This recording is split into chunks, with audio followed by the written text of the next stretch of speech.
Good morning, y'all. I know y'all can't wait to get into it, so let's not waste any time. Um, when it comes to Daredevil, um, I appreciate all the views with power. I was complaining like a little trick about how low my views were in my second video. Y'all got it close to 100 views when it was only sitting at like 10. So I appreciate that. I think I'm gonna stay with the non-scripted on power, but on Daredevil, you got to take notes because the show can seem so slow that you almost have to be more of a thinking person to get like the little morsels and the little Easter eggs that they plan and hide for you. It's like you got to take notes because you almost want to say, man, this show is garbage, it's so slow. But what I'm noticing about Daredevil is that when they had these episodes that are low in action, they still give you a lot of stuff.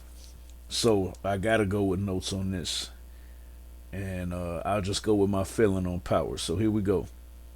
We start off in the hospital, and his niece Angela comes up, talking about, "I want to know what happened to my tío."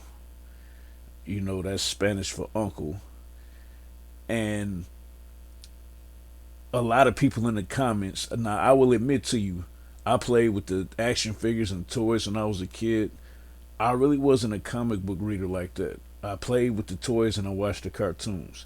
That's about as far as I go with Daredevil. But I had the Daredevil Secret Wars action figure, Doctor Doom, the Spider Man with the black suit. I loved that stuff when I was a kid. So that was my first introduction to Daredevil. So I'm not gonna sit up here and lie to y'all and act like I knew who White Tiger was and I follow the comics, but I rely on the people that are in that world in terms of the comments and the YouTube comments and Facebook and some of the other places where I see him. And they say either his sister or his niece ends up becoming White Tiger. So I think that was just a setup to let us know that she would do that. Um, Cute young lady, but I could have done without the scene. I'm not gonna lie to you.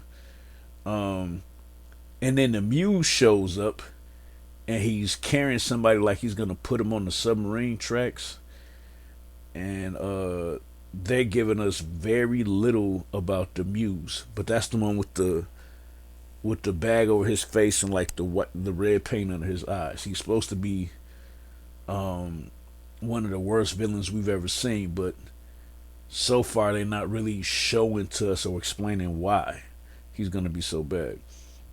So Fisk's assistant is at the club. He's super drunk. He was saying he needed to be back home by 7 p.m. because of how strict Wilson Fisk is for his employees, and he got two bad, super fine Dominican friends that are calling him out and saying, "Man, you don't know how to have any fun since you got this job." And he goes to hang out with them longer, and we just automatically knew that was gonna fall back on him, right? And it's Michael Galfindi, and he looks just like Tony Soprano, rest in peace, who was his dad. So then um, you go to the counseling, and the counselor, the marriage counselor, asks, "Where's Adam now?" And they both at the same time say, "We don't know." So you knew something was up because when he said, "I know about Adam," and she said, "Don't kill him," and he said, "That's not the type of man I am anymore." We either knew that that meant that he already killed him and now I'm not that type of man, or something else. Maybe he was holding him to torture him. And as he was having dinner later on in the show, towards the end credits of the show, we see him behind bars shaking the cage and screaming. And there's no telling what he's been doing to that man or if he's gonna go back on his word and kill him. But yeah, the sessions are starting to become a little bit more obvious, in terms of I don't really think they're gonna work. It's just performative at this point. Um, there is a guy that named Leroy that goes to jail, and I really could have done without this scene too. Just to see a man, just you don't got no money really like that, and you talking crazy to your defender about some fiddle faddle, man. We don't care about no great value crunching munch. I felt like they spent way too much time on that scene. Um, Little confrontation between Murdoch and the crooked cop in the hallway, and he pulled him to the side and said, "I didn't have anything to do with killing Hector, the White Tiger."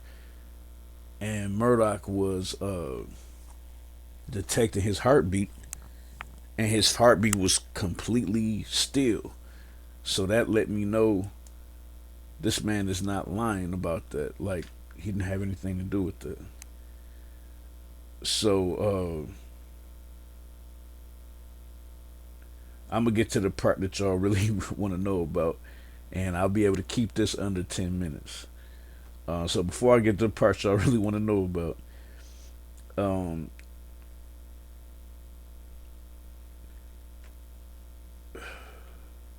Fisk was getting real impatient with how he wanted things to go. And his advisor was telling him, "This is New York City. This is politics. You got to follow this step, this step, this step." And his advisor, who I think is the one who negotiated, with the mob before, told them, "Oh yeah, because they keep doing stuff."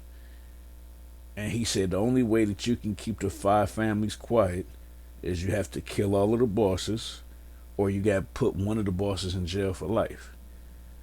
So he's kind of letting him know you're gonna have to pick a side. You're either gonna have to. That's what that conversation represented. You're either gonna have to get gangster, like the old Kingpin, or you're gonna have to kind of turn on crime by turning one of them in, even though they know that you're still a part of their lifestyle. So that would kind of be like snitching, betrayal. But his advisor said you got to do one or the other, because they interfering with your business of running New York City like you want to.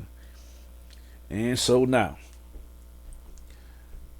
Daredevil was using his super senses, I guess, to try to retrace what happened to White Tiger.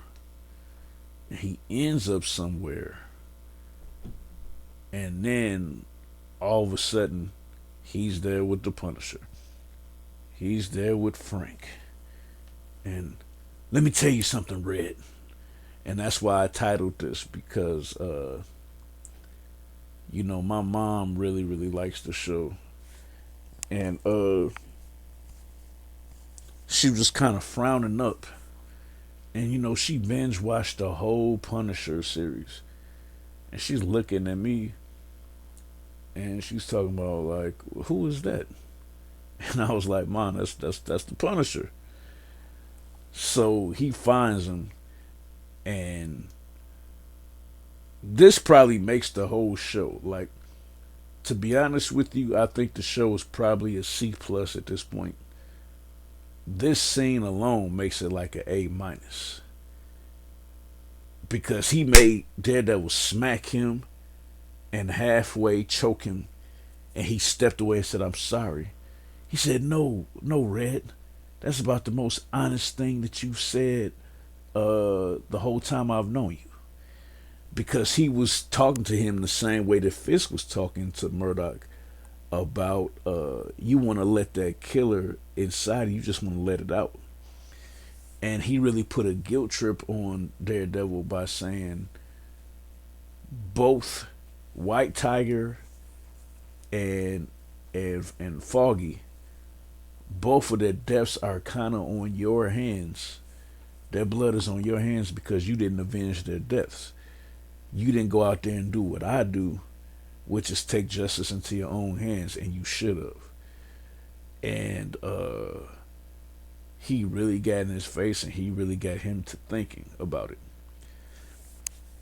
And he kind of explained to him the way you feel about not doing anything to White Tiger's killer or to Bullseye for killing Foggy. He said, "How do you think I feel about my little son?" He said, "He's with you, isn't he?" He was like, "You can hear him, you can smell him, can't you?" So he's speaking from a position of knowing what it feels like to having your loved ones, taken out by the bad guys. So I'm just gonna give y'all one warning. This was the Punisher just talking. From what they telling me behind the scenes, Punisher's gonna do a lot more than talking. And he is going to get super violent and out of his mind this series. So I don't think y'all are prepared for how bad the Punisher is gonna be doing people.